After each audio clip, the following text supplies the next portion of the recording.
YouTube, what's going on? Appreciate y'all watching videos. What's going on? Hold on a minute. Thought I'd make a video real quick for y'all before I go to bed. I'm about to go to bed. What's going on? I'm in Charleston, South Carolina right now. Man, y'all supposed to be asleep, man. What y'all doing? It's crazy. What are y'all doing? I mean, I appreciate y'all watching my videos, but go to bed, man. But no, I thought I'd do a live real quick. I'm trying to do some stuff with my channel, man. Like the revenue coming in, and I can use the extra revenue, you know.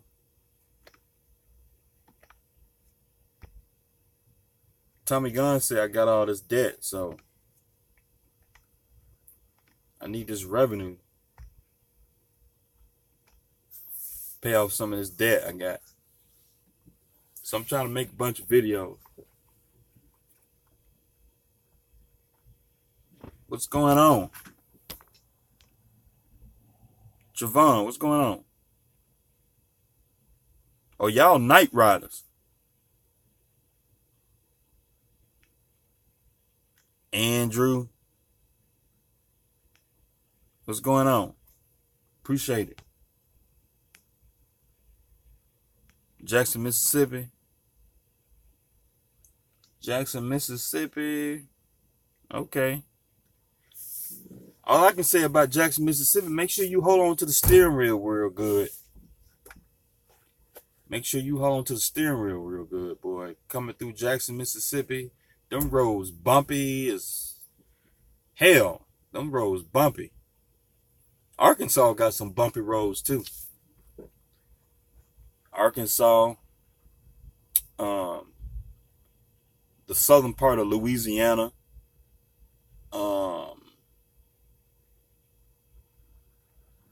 like Louisiana going into Texas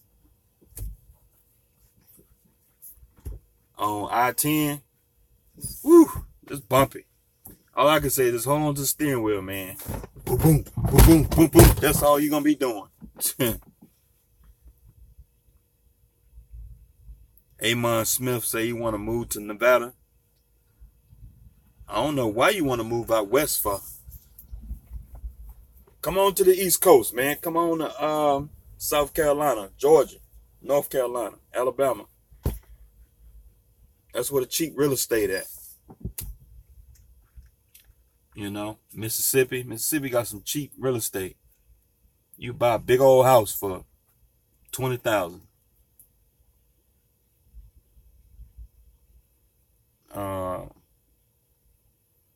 Because it's like,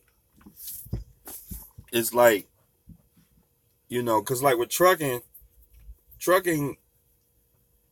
is just one of them jobs you can get anywhere.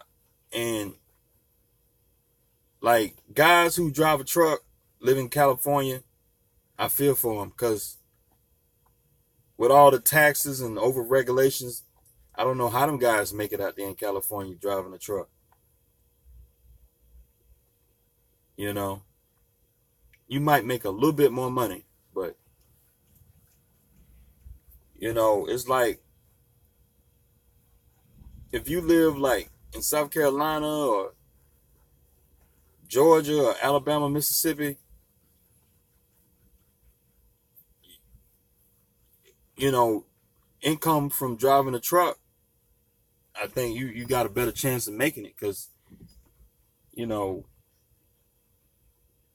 say you make 50,000 driving a truck, 60, 70,000 driving a truck in Mississippi. Man, your wife, girlfriend, she can stay home, you know, because $50,000, $60,000 go a long way in Mississippi. I'm just gonna tell you. You can buy a nice house in Mississippi, pretty cheap.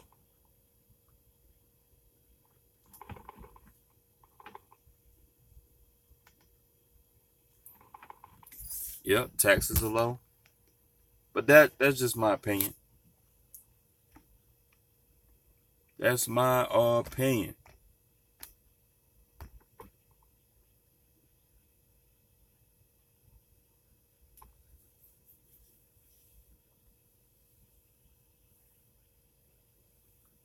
But yeah, what's going on with y'all?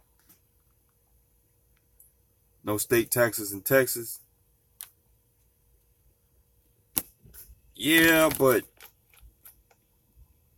even though those states don't have taxes, they have other ways of recouping that revenue. There's this universal law of economics. Any of you guys study economics? There's a law in economics. It's this thing called opportunity cost. So, like when you have, you like, even though they don't have income tax in those states, they have other ways of making up for that revenue. So, like state like Florida, everything is just high in Florida. So they can afford not to have an income tax because everything is just high in Florida. Like I grew up in Florida, and when I moved to Georgia, even with a state income tax, my dollars go a long way. Like when I first moved to Georgia, you can get a 2-bedroom townhome apartment for like $650, $700 a month. When I was living in Florida, that same square footage would cost you $1,300, $1,400 a month. So, and then insurance is high. Everything is just high in Florida. Gas is high. Everything is just high. Electricity is high. So and then Florida is a tourist state. Florida is just a touristy state. So I know that for a fact about Florida. Tennessee, I don't know what the deal is with Tennessee. Tennessee, those states have a way of making up for that revenue. And then Texas is an industrial producing state. So Texas provides for the rest of the world, for the rest of the country. So they're able to, in Texas, there's a lot of oil producing companies, a lot of banks, a lot of industry that goes down in Texas. So Texas more than takes care of itself when it comes to, income, gross product. You know what I mean? So they have plenty of revenue to go around.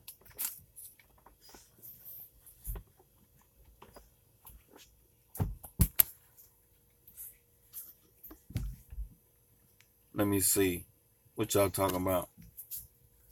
Let me see what y'all talking about.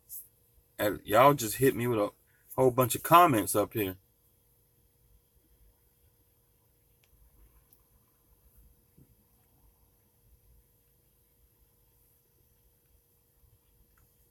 Let's see. Andrew Ellis said, "You still thinking about that JB Hunt power only?" I spoke to the guy because he sent me an email and sent him my phone number. He called me. The guy gave me the rundown on how the program works. It's minimum you have to run 5 days. So you basically, they say you're not leased on, but from what I understand is basically you leasing on your authority to them, because it's not a contract or nothing, but there's a minimum requirement that you have to run. There's no forced dispatch, but there is a minimum requirement that you have to run. So I'm like, I don't think it's something I'll probably end up doing, because I have to get, it's a, they have to be a, additional, they have to be additional insured on insurance. And on the auto liability, they have to be additional insured on insurance. And I called my insurance up. It's going to cost more money to do that. And, you know, the JB Hunt, carrier representative, he gave me the rundown. He gave me an idea. He sent me an email on what the rates are, because they got a percentage plan and they got a mileage plan. And the rates are just not that good. Like, I can go on the DAC board and find the shittiest load and do better. So, I don't see any benefit. Like, if you got a small fleet, I can see the JB Hunt Power Only working. I'll write it down as a business opportunity I might want to explore later. If I want to get a small fleet going, I can use it for that. But tell you the truth, you probably got to pay for trucks on it, because I don't see the profit. The average rate, from what the guy was showing me, is like $1.40, $1.50 a mile, plus 20-30 cent fuel surcharge. So you're probably looking at $1.70 to $1.80, $1.90. You might hit $2 a mile, maybe $2.10, $2.15. And I do way better than that out here on the spot market. So, not a good idea.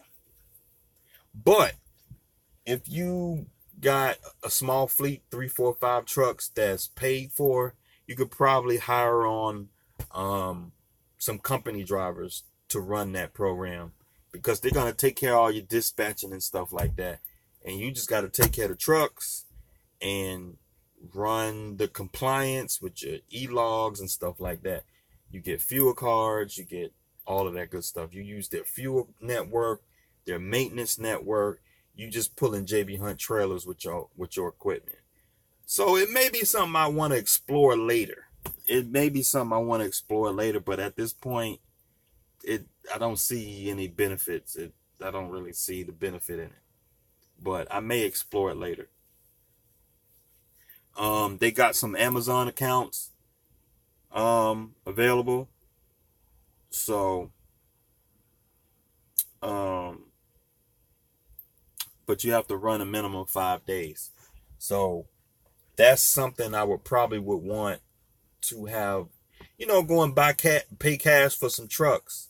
If I want to go pay cash for some trucks and, buy 3, 4 used trucks and put some company drivers in them and run them on that program, that's probably what I would do if I was going to do something like that. But me personally, I need flexibility. So I thought the Power Only program would be like, because they got a lot of freight in Atlanta. So a couple of days out of the week, I'll run some JB Hunt loads out and back.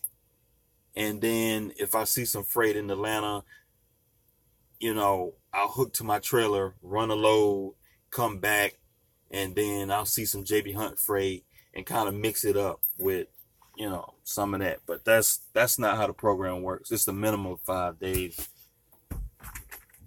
And it's basically setting you up as a company driver situation. And that's not what I'm looking for. And the money just don't look too good to me. Aaron Smith said taxes are low in the South.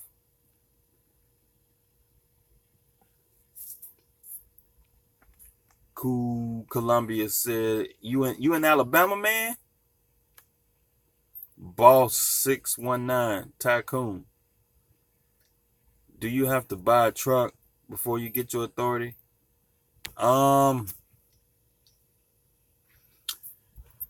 That's a good question. I don't think so.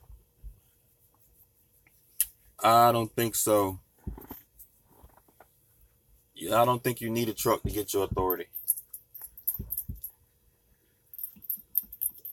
You need a truck to get authority. When you get your authority is basically a license to do business in trucking, basically, to run trucks. And that's what getting your authority allows you to do. So, from my knowledge, from my understanding, you don't need, quote unquote, trucks. So you can go apply for your authority, do the BOC 3, the BOC 3, get your UCR, do all that stuff. The only way I can describe getting your authority is kind of like starting a corporation. You know how like you can go to your state's website, your Secretary of State, and apply and get your LLC or get a S Corp or a C Corp. It's the same thing. It's kind of like you starting a business. So that's the gist of what it is. So like it's like, okay, you go and start an S Corp. You haven't made no money yet. You know, you don't have a business yet, but you're trying to create a business. That's what getting your authority is. It's a license. You're creating a business. So when you get your authority, you're creating a business. So once you get the authority, now you can go and get trucks, or you can hire guys who got trucks. You can hire employees. You can go buy trucks and put company drivers in those trucks, you know. So, but to answer your question, to my knowledge, you quote unquote don't need a truck. You don't need a CDL license. You don't need none of that, because, you know, some of the most Fortune 500 companies are owned by a bunch of CEO paper pushing guys who never driven a truck. So just understand that getting your authority has nothing to do with driving a truck. It's nothing to do with driving. It just so happened a lot of guys who get their authority usually already have a truck. So that's, you know, a lot of, you know, where that come from. You know. So that's the gist. It's just paperwork. Getting your authority is just paperwork. That's all it is. Uber Freight is okay, but you can't negotiate the rate. Uber Freight, you can negotiate Uber Freight rates, but not directly. There's like an indirect way you can negotiate with Uber Freight rates. For example, if you book a Uber Freight load and there's something wrong with the load, and you already arrived to pick up the load, you can call Uber Freight and say, hey, there's something wrong with the load. Like, say, for example, you book a load and you arrive at the shipper and you wait 4 hours, right, to get loaded. Well, you can call Uber Freight and talk to somebody and speak to a supervisor or something like that, and kind of complain or whatever, and make a complaint and try to get more money on the load. You can kind of strong arm them a little bit with the load. So you can just kind of tell them, like, hey, I've been sitting here 4 or 5 hours. I think you guys need to find another truck for this load. Now, when you do that, just understand it's a risk that they might just take the load off of you and tell you to go F yourself, or they may work with you and maybe give you another $100 on the load just to keep you there. Okay, that's a way to negotiate on Uber Freight loads. It's an indirect way. But the loads that's on the load board, you can't just go on there and just say, hey, I'm calling on this load here. I'll do it for 1,500. No, Uber Freight don't work like that. But there are indirect ways. I didn't tell you this, but I don't know. Maybe Uber is probably watching this video, but that's a way to negotiate on Uber Freight loads.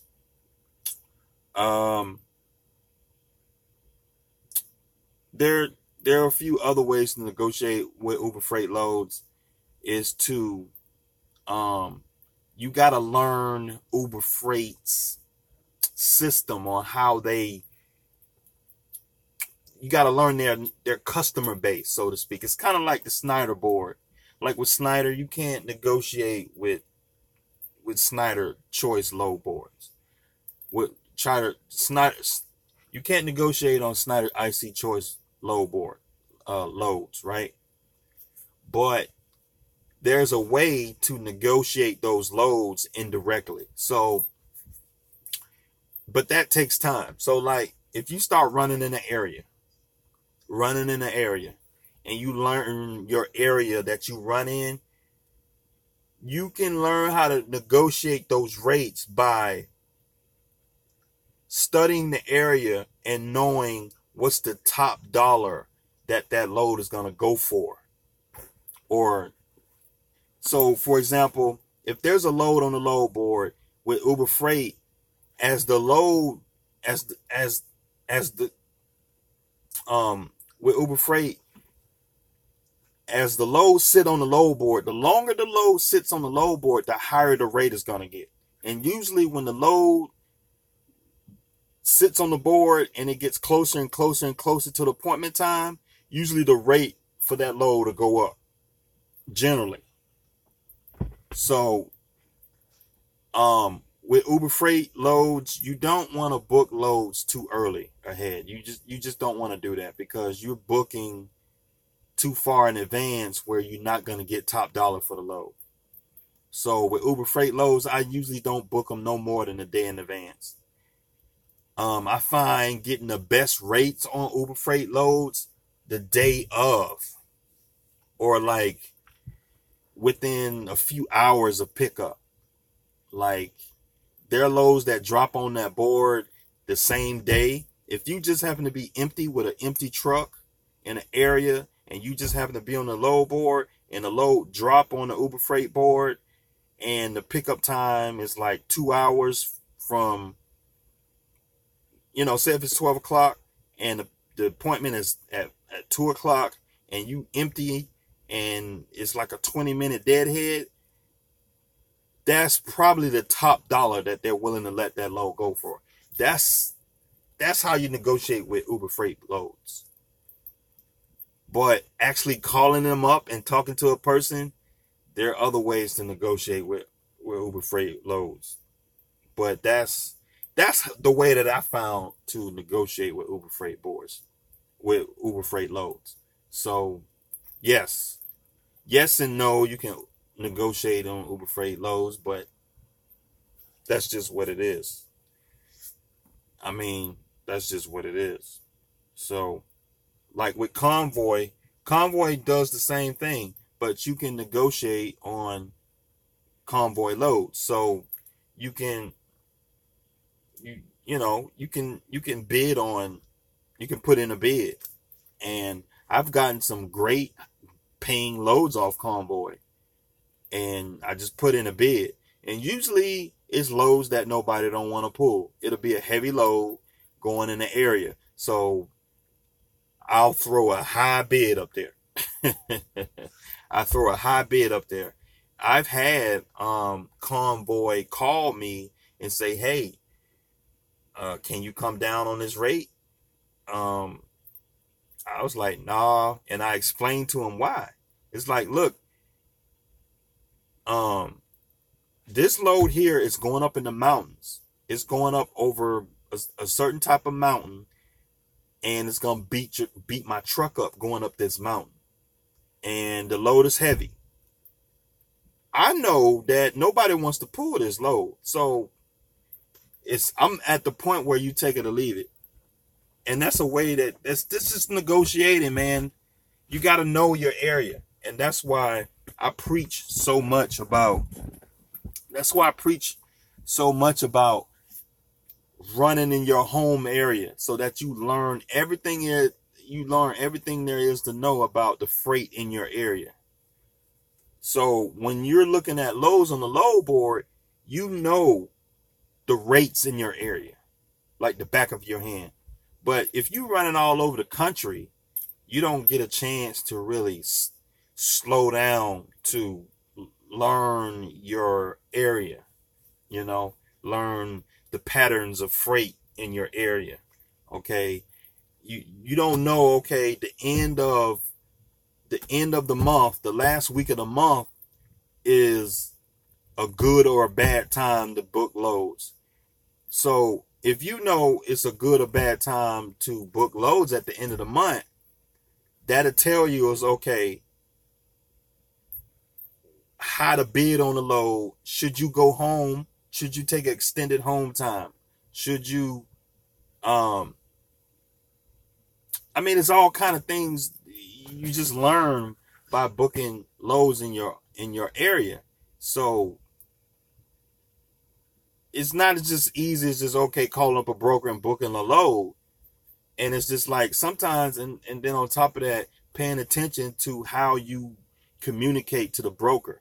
If you call up a broker and you offer a price on the load and they give you the price on the load too fast or fast, and they didn't even counter on the price of the load, that tells me that I could have got more money on that load. If I tell them $1,200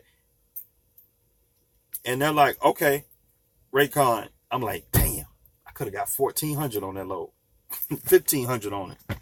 You know what I mean? But that's just a learning process, and you got to do it over and over, over and over, over and over, over and over. And, once you get seasoned into it, maybe 2, 3 years, 4 years, you know everything there is to know about your area when it comes to freight.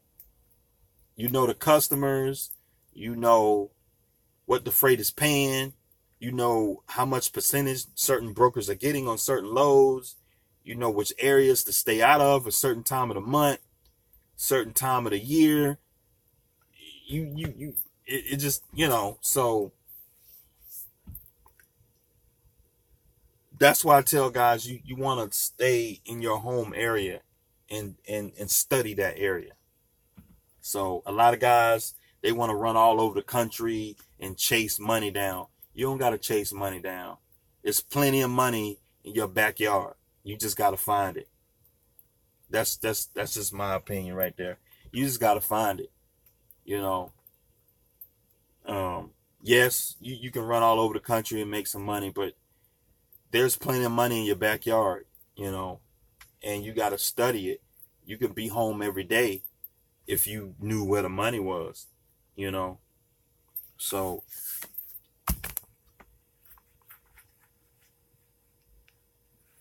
picking up in Birmingham, going in Tennessee, 3,400. Yeah, that's pretty good, man. Shoot.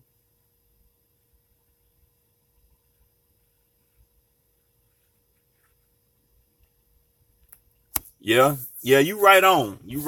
I booked the load out of that Tennessee area coming south for about 2,500. Yeah. Like it just seems like loads, like once you get past like Tennessee to come back south, they pay very well. And for good reason, because you're going to have to deadhead out of Florida. Unless you got an account, you're going to have to deadhead out of Florida. Do you need a MC number, a DOT number to get on the DAT board? It's yes and no. If you planning on booking loads, yeah, you need an MC number. But to get on there and just shop around and do some research, no, you don't. You could probably just get somebody's DOT number off the side of their truck. You know, I mean, it's trucks everywhere. Just find a truck and just Google a random carrier, Snyder or JB Hunt, and get their DOT number and sign up for a load board. Now, you can't book no load. You can't book no loads. But now, I don't recommend this. But if you're trying to just do some research and shop around and see what the rates are and do some market research and learn the industry a little bit, if you think about getting your own authority or leasing onto a carrier that lets you talk to brokers and you're trying to do some background check before you get out here, you can just Google some random carrier and just put the DOT number in there and open an account. You got to be strategic and creative. So but yeah, I mean, technically, I think you do need a DOT number. Now, I'm not advocating guys going around picking up folks' DOT numbers and signing up for load boards, but take it with a grain of salt. You know, if you're looking for information and you're trying to figure out, because you can't just go up to the DAC board and just, you need a DOT number. So, yes, it's kind of yes and no answer. Because that's what I did. I was at Snyder. And like Snyder doesn't allow you to book loads off the DAC board. But I used Snyder's DOT number to get access to the load board. So I can see the loads. Now, can I book anything? No, you can't book nothing. But it allowed me to see and, see what brokers are on there. Because I wanted to see what brokers are on there, and I wanted to call up on some loads and see what rates are and see how to talk to a broker and how that situation works. How do you talk to a broker? Like I remember the first time I called on a load and I talked to a broker, it was so awkward. You don't know what to say. What are you supposed to do? Hello, hi. My name is ABC, John Doe. I want to load. It's like, what do you say, So it's, you just learn and you just find your way. There's no real, like I say, there are no college courses for this, You just try it out and then find your way.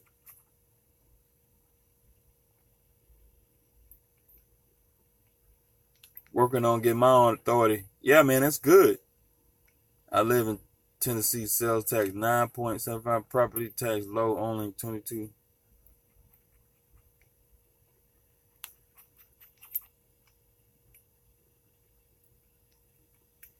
Local drivers in the Bay Area make $29 an hour and up.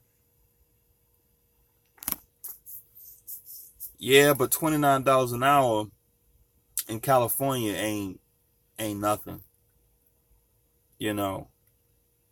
because like they're guys where I live at in Georgia that make $25-$30 an hour. And I'm sure, like, if you work at UPS, right, and you live in Georgia and then you get transferred to California, to a California terminal, you're gonna get a cost of living raise, but it's still going to be expensive. Like, I'm sure, like, to live in a neighborhood where I live at in California, it's probably be like $500,000. It'll be $500,000. It'll be like $400,000-$600,000. Where my house is worth like $90,000, $100,000, right? I have a 3-bedroom, 1-car garage house, it's about 1,400 square foot, 1,500 square foot. So, like, to say that they make $29 an hour in California, that ain't no money, man. That is not no money. $29 an hour. I know guys that make that here in Georgia, in the South. You know, 70K. 70K 70K in California ain't no money. You poor. You are struggling in California. 70K. You know, you know, rent and mortgage is $2,000 a month. That ain't, you know. See, like making $29 an hour or 70K in Georgia where I live at, that's decent, you know. You're not rich, but you all right. You decent, you know. But it's like, guys, you got to get perspective, you know. So, what is the pay on that JB Hunt Power Only? Yeah, I already talked about that. Do you have to get a truck before you get your authority? I already talked about that. JB Hunt, a no-go. Yeah, for me, you know, it's not a no-go for me. But I can see where it could work for somebody. Like I said, if you got a couple paid for trucks, a little small fleet, and you just want to just hand that over to JB Hunt and you just get the profit, the little bit of profit that you get, hire some company drivers, it'll be cool. The JB Hunt Power Only is all over the country. You got to be out a minimum 5 days. So, will the Power Only work with one truck? Yeah, it'll work with one truck. But what I'm telling you, as a business, when it'll work with one truck, but what I'm telling you, when I say it doesn't work, to me, I'm looking at the numbers. You know what I mean? It don't make sense for me to do that, to lock my truck down for a minimum of 5 days for $1.60, $1.70, $1.80 a mile. It don't make sense. And then they say it's not forced dispatch, but I mean, they do have a load board, but it's for $1, you know, for $1.70, $1.80 a mile. I don't think it's worth it. Cause I know JB Hunt, you know, you just running, man. You just running. You're not running a business. You know, you just at that point pulling like that kind of freight, Power Only. You're no more than you're a glorified lease contractor at that point. You know what I mean? So, what I was looking for is just being able to drop my trailer at any given time and run a Power Only load at my wheel. That's what I was looking for. Not lock myself down for 5 days, because it's a minimum of 5 days. The freight can be anywhere across the country. So it as a business, it don't work. It just don't work as a business. I don't see the revenue. I don't see the profit. I don't see it. You know, I do better on the spot market. So that's what I'm saying. You got to hear what I'm saying. You got to listen what I'm saying and get the context in what I'm saying. Some guys may not mind doing that for $1.60, $1.70, $1.80 a mile. But I can do $1.60 a mile at Snyder. You know, that's what I'm talking about. And I'm sure it's garbage freight. Like, it's probably garbage freight. So you basically doing a Snyder situation. Like, you basically an IC choice driver. Because at a minimum of 5 days, you got to run for them. It's the same thing. So if I work Monday through Friday, it ain't like I can just take my truck and do some more work. I already did my Monday through Friday. It's basically like I'm doing an IC choice situation. So, under my own authority, which is a dumb move. For that kind of money, $1.90, $1.80 a mile. It's just not worth it. That's what I'm saying. It's just not a good business move. Because I would want to make at least $5,500 a week, $5,000 to $6,000 a week, and I don't see me making. I would probably bust my ass to make $5,000 in a week, but I be done burnt a whole lot of fuel.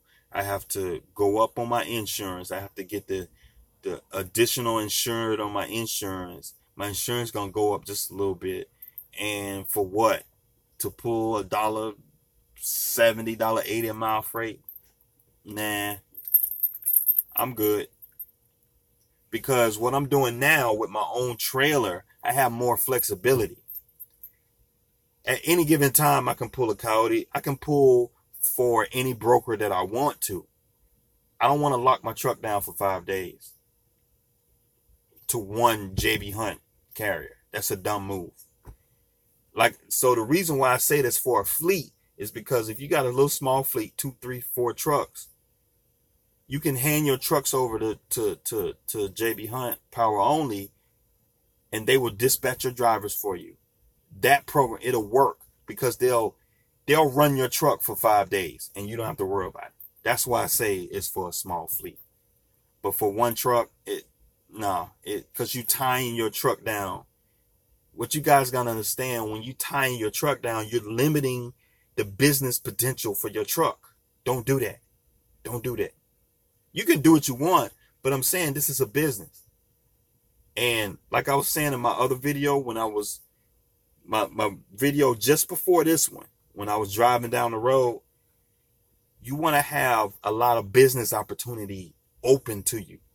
So if you got a truck and trailer that's empty in a city, at any given time, you can pull for any broker that you want to with your own authority. That's a lot of power. You got a lot of power with that. It's a lot of business opportunity for that. And that dictates the rate.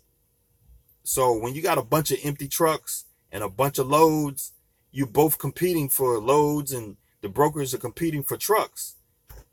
But when you tie it down to one company for 5 days, they say it's not forced dispatch, but that sounds like forced dispatch to me. You know, that's what that sounds like to me. So you got to be careful and keep your eyes open, keep your ears open, and listen to what's going on. And like I said, the only way I would do that program if I had a few trucks with some company drivers, just to put them, they don't have to worry about it. I just collect the checks and I pay the drivers, because they're going to be working for 5 days. My truck's going to be busy for 5 days, 5 to 6 days, whatever the drivers want to do. If they want to stay out for 2, 3 weeks, as long as they want to stay, but the minimum is 5 days. If this driver wants to go home on the weekend, he can go home the weekend.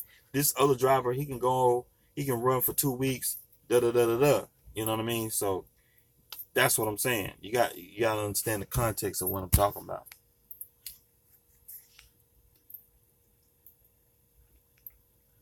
Did Snyder make it hard to take your truck to Travel Logo? I don't want to say they made it hard. It's just my Snyder finance rep, she didn't know what she was doing.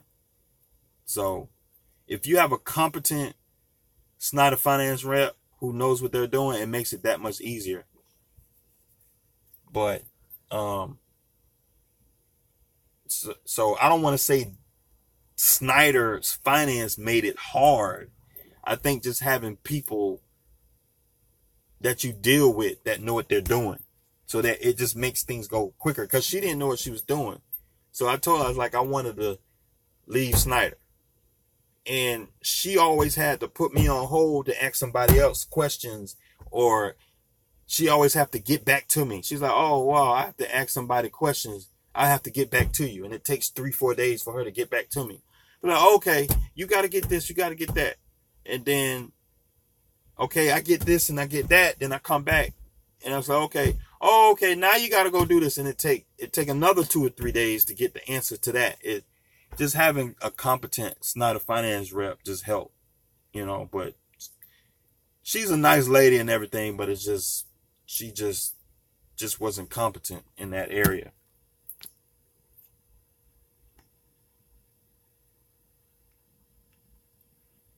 I don't want to be paying for a truck and can't run for 60 days.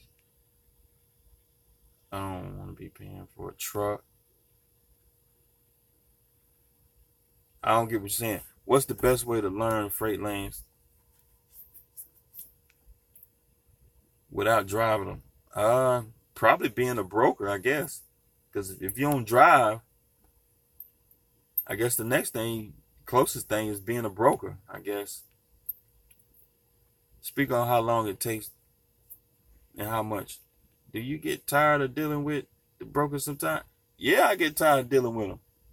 But I'm committed to this business, and I have to remind myself why I'm doing this. So I have to constantly remind myself why I'm doing this, because it's a lot of work.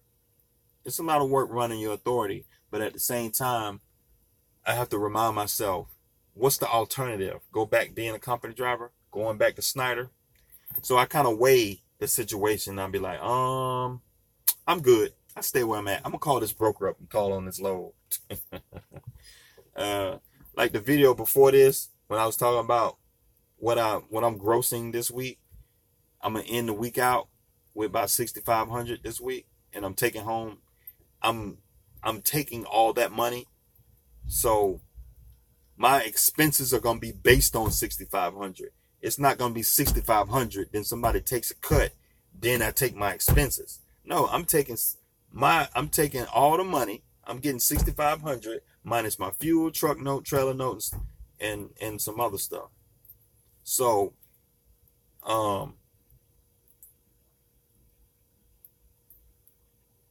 it's a lot of stuff that I'm hold on, y'all.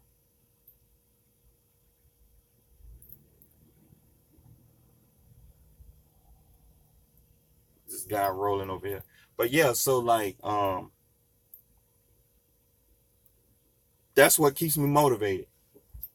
You know, I'm growing a business, and I have to be committed to growing this business.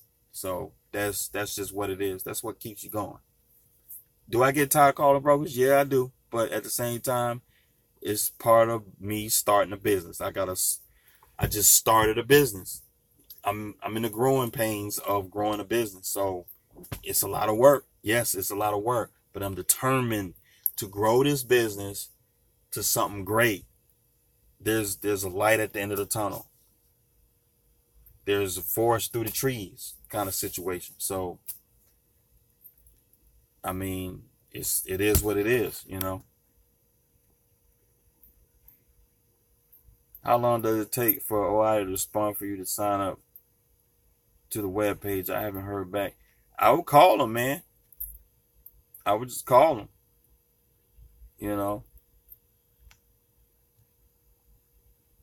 I mean, I think you can sign up online to be an OIDA member if that's what you're talking about. But to get insurance, I think it took them maybe a week or two to call me back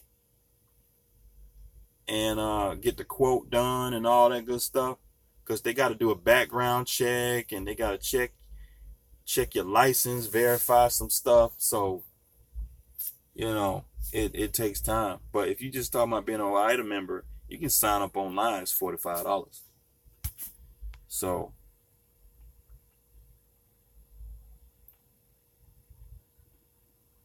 let's see. Uber Freight up north is trash with their rates.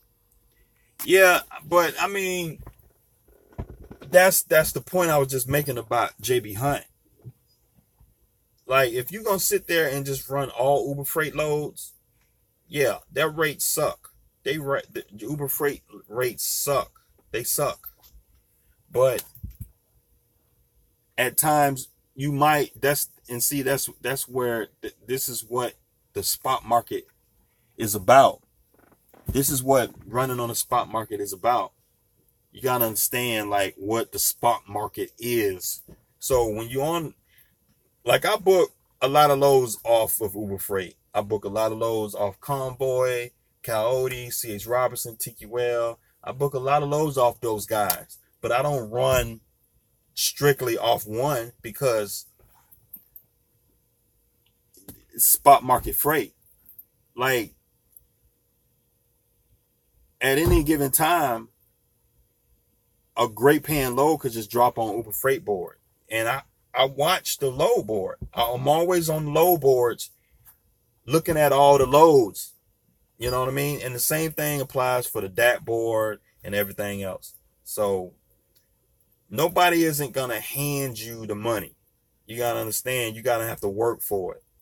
So you just not going to go on the load board and a $5,000 load going to be sitting there.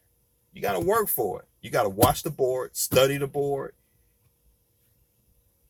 You got to, you know what I mean? So Coyote, legit, all the boards are like that. So the great paying lows, they're not going to stay on that board that long. If you just looking for the $5 a mile loads just to be sitting up there waiting for you to book it, no. There are thousands of guys looking at that board at any given time, and you got to be the guy to hit the button first. So that's just what it is. That's just what it is. So it's just like, if you guys got to get it out of your mind that, okay, you just going to go and get your authority and it's going to be $7,000, $8,000 a week waiting on the load boards for you. No. You got to work. It's work. There's plenty of loads on the load board, and there's plenty of loads on the load board, and there's plenty of crap loads on the load board. But there are a few gems on the load board, and you got to find them gems. You got to find them loads that work. So that work for your truck. And that's just what it's all about. That's what the spot market is, man. That's what the spot market is all about. I mean, I book great paying loads off Uber Freight board.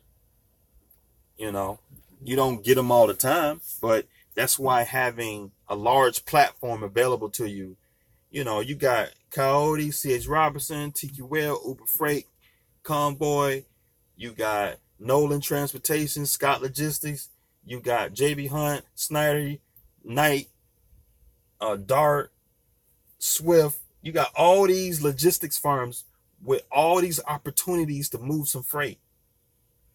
You can't just run off just one. So, but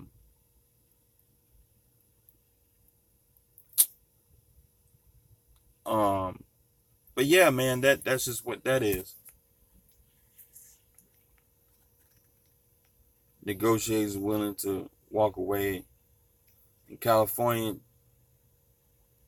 in California, houses 400, 500,000. Now we're not talking like $400,000 or $500,000 house in Georgia would get you a nice goddamn house, a very nice house. I mean, you talking about 4,000 square foot, 5-6 bedrooms with a swimming pool and in a prestigious neighborhood. 400,000 or 500,000 in Georgia. You know, you can get a 10-acre ranch for that kind of money. But $400,000 or $500,000 in Cali, it'll be some hole in the wall, raggedy piece of crap in the hood. So, that's just what that is. What's the cheapest subscription for that? It's $35 a month, I think.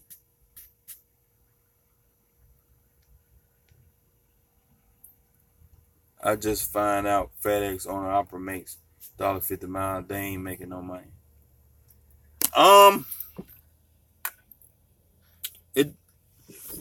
The LTL guys got different tiers of their programs. So, they got different levels of their program.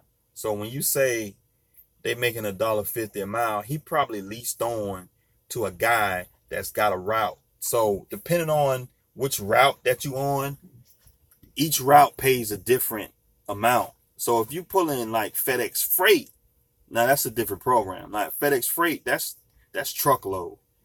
But if you pull in FedEx Express, FedEx, double trailers or whatever, you got FedEx Express, you got Custom Critical, you got what's the other one? It's a handful of them.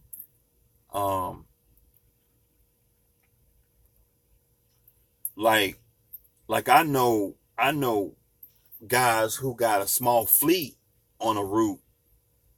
He got day cabs, and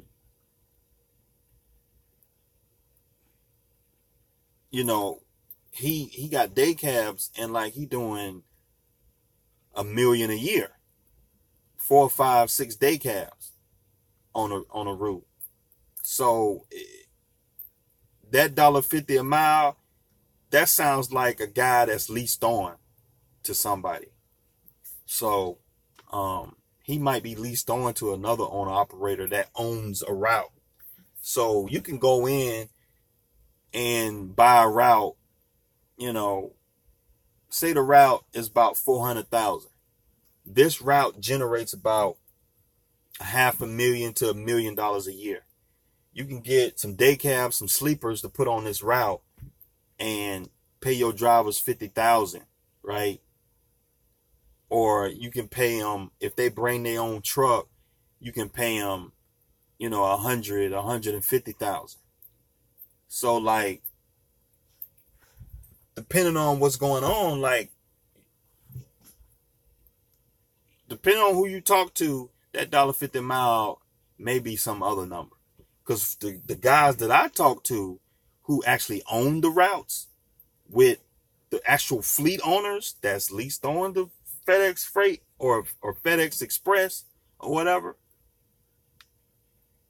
they're well above $1.50 a mile. They're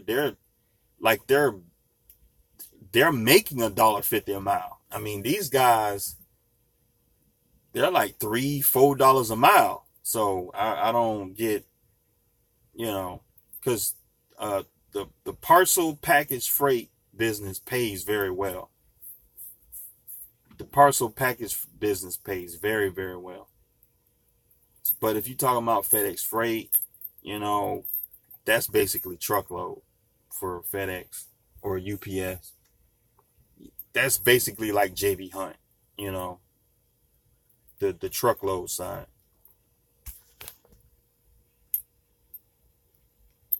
Does the SFI charge you to take that truck over to Travelogo? Nah, they didn't charge me. Or did they charge me? No, they didn't charge me. No, they ain't charged me. They just continue to take the payments. Like I gave them a checking account number, and they just continue to check the payments out of my business checking account. So, no, they ain't charged me nothing. Because we didn't change the contract.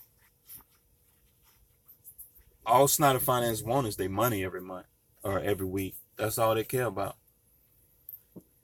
Now, if I was to walk away from the truck, now we're changing the contract. So,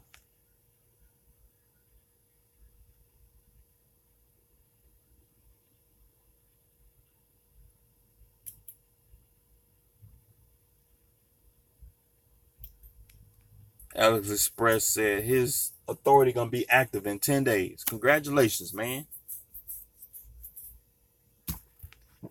You got your DOT numbers? Yeah, man, that's good. You can't really do much anyway.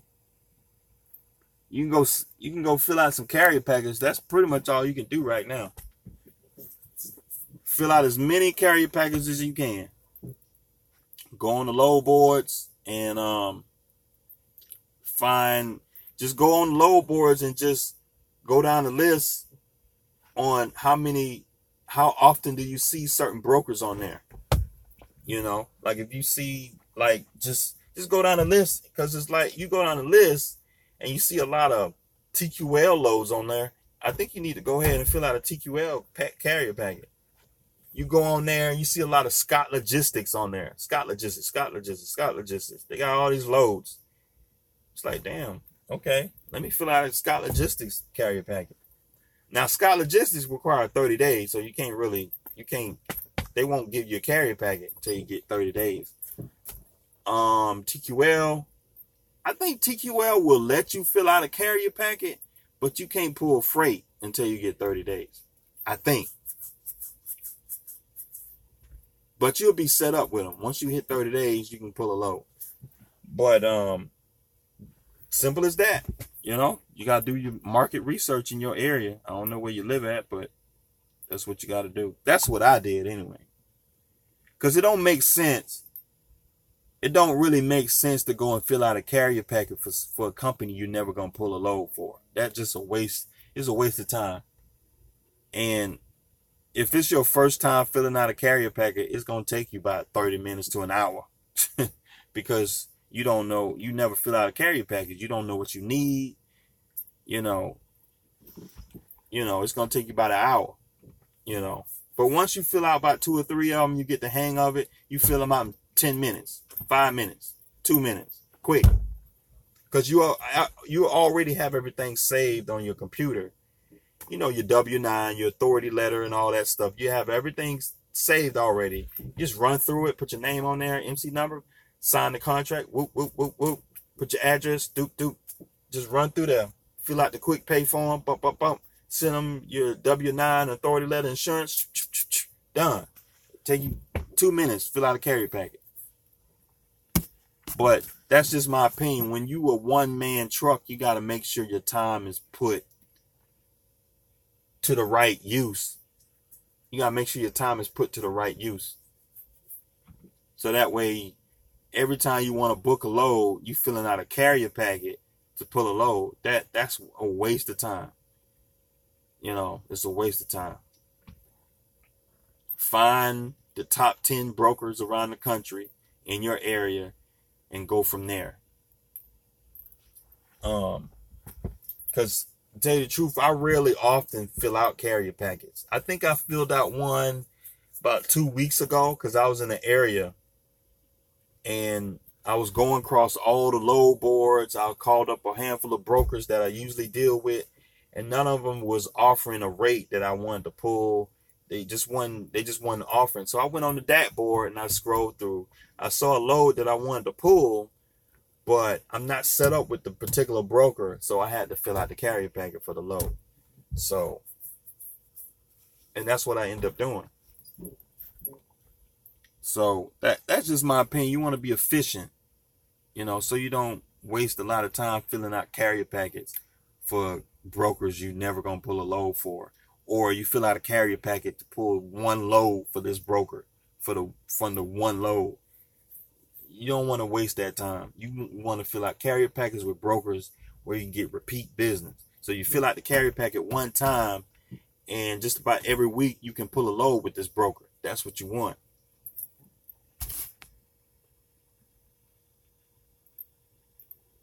I didn't respond to your email, Tony Ross. All right, man, I'll check it out. My bad. Fofo, have you booked any Swift freight? Swift requires 6 months in business, so I can't pull no Swift freight.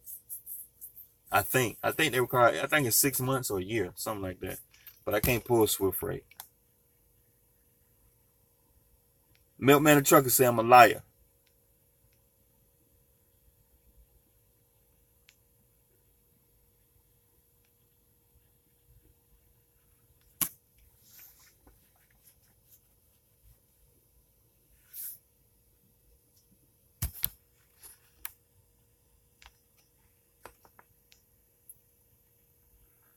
But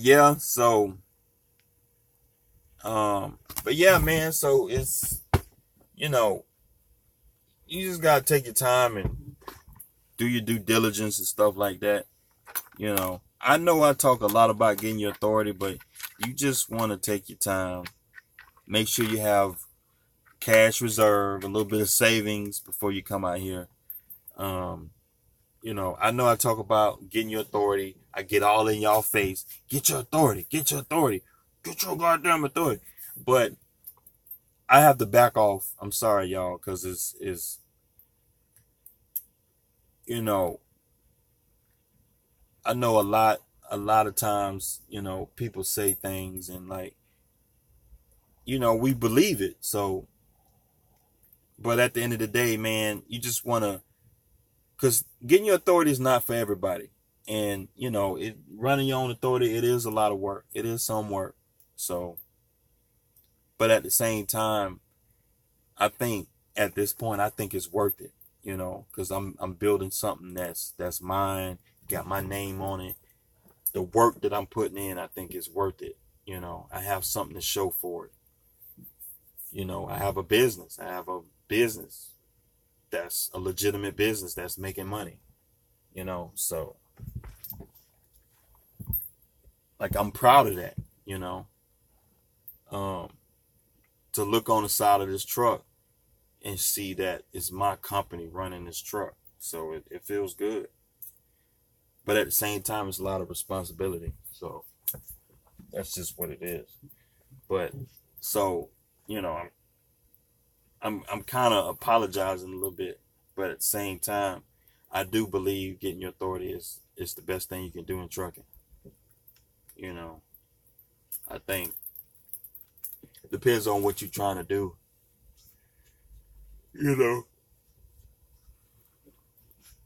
Because not everybody wants to get the authority or need to get the authority, because not everybody is ready and fit to get the authority, because, some people are just not business minded. Some people are just not organized. Some people are not competent enough to handle the responsibility of running a truck and trailer on their own, managing finances, bookkeeping,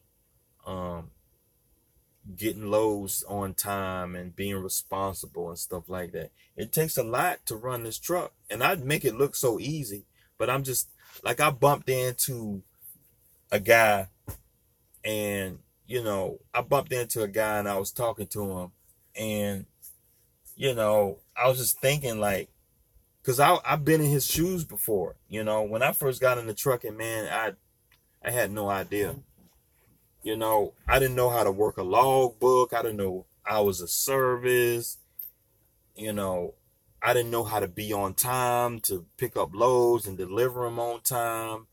I just didn't know how to run a truck. I just didn't know. But now I'm standing here after 10, 11, 12 years, man. I'm like, wow, I come a long way. I come a long way. And I make it look easy, coordinating loads, pickup and delivery times, and booking loads with brokers, and handling finances, and it's a lot to just keep this thing just going. I make it look so easy, and a lot of guys on YouTube make it look easy. You got Jeffrey L, you got Trucker Coach, everybody, all these well-seasoned guys with their own truck and trailer, make it look so easy. But, on the outside looking in, like I go around my family members and some friends, and I tell them, what I do for a living and stuff like that. They kind of get blown away. It's like, oh man, you drive a truck? Wow, and this and that. And then some people have no idea. Some people have no idea and just assume that, okay, running a truck is just, you just holding a steering wheel. Well, once you turn the truck off and get out of this driver's seat, you got to remember you running a business. Now you got to go do compliance. You got to do bookkeeping. You got to do, you got to keep up with your finances and make sure the bills are paid on the truck. Make sure insurance is paid on time, and make sure you got to pre-trip the equipment. Make sure the equipment is safe to go down the road, and and it's a lot of stuff you got to do. So it's just, it's a lot of work, but then at the same time, it's not a lot of work. It's almost like, for example, just seeing a baby walk. Have y'all, remember how it was when y'all learned how to walk? Like we could just, like, as an adult, we can just get up and just walk right now. we can just get up and walk right now, right? And you can just walk one foot in front of the other. It's easy, right? But you look at a baby, right? That, a baby that's learning how to walk, it's like they're struggling at it. It's like, oh, they trying to learn how to walk, and it's just like crazy how you go from one end to the other, and it's like we make it look so easy. It's like you've been walking all your life. Walking is easy. So I make that example, as far as like getting your own authority and running the truck. So, it's just kind of like walking. You went from going to truck driving school, being a company driver, a lease driver, then getting your own authority. And then once you get your own, like when you was a company driver, you saw guys with their own authority as if it's real hard. And it's like it's real hard and it's just impossible to do. Man, Milkman, what you talking about? Go to bed, Milkman. So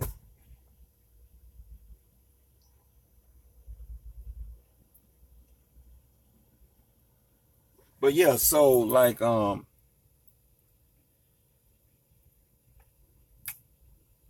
Milkman messed up my train of thought. So like, yeah, I mean, can you imagine going from a company driver and what you thought about when you was a company driver, looking at guys with their own authority and thinking like it's so hard. You can't run your own authority. You can't do IFTA, and you can't do run no authority. You can't have a driver file. You can't you can't do paperwork. You can't do this. You can't do IFTA and compliance and hire drivers and stuff like that. That's so hard, Wow, that is so hard. It's so much work. Bookkeeping, taxes, IRP, all this stuff. Getting a trailer. You can't get no trailer. You can't maintain a truck and you can't do all this stuff. So it's like, now that once you go and do it, it's just like, this stuff ain't hard, man.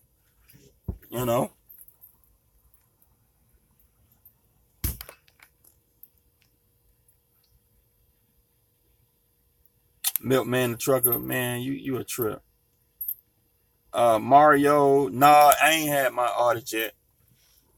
My boy, he said he got his appointment for his audit. They gave him 30 days, so he just got an email. I think he said he got an email, a phone call. He should be getting the audit in the next 30 days, and he's going to let me know how it go. For what I understand, it's just a paperwork audit. It's just paperwork. You just send them over insurance, some log books, few receipts and stuff like that. And it's easy from what I understand.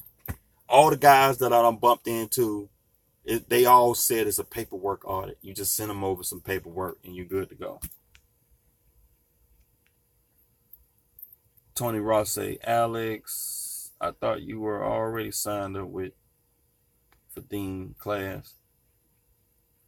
Milkman said, go to bed. All right, Milkman, I'm going to go to bed. Okay, Milkman, I'm going to go to bed. Matter of fact, I will go to bed. It's midnight.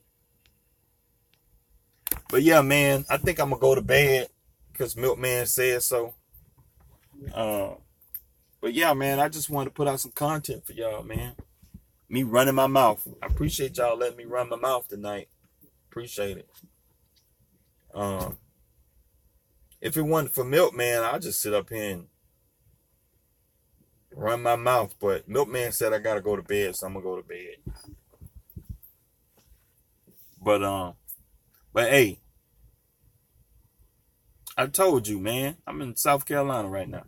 Hey, I appreciate y'all watching my videos, man. If y'all know anybody that needs some information on trucking, man, you can just send them on over here. Man, you can thumbs up the video, thumbs down the video. You know, subscribe, whatever y'all want to do, man. If you like the videos, subscribe. And, you know, I'll be dropping some more videos as usual.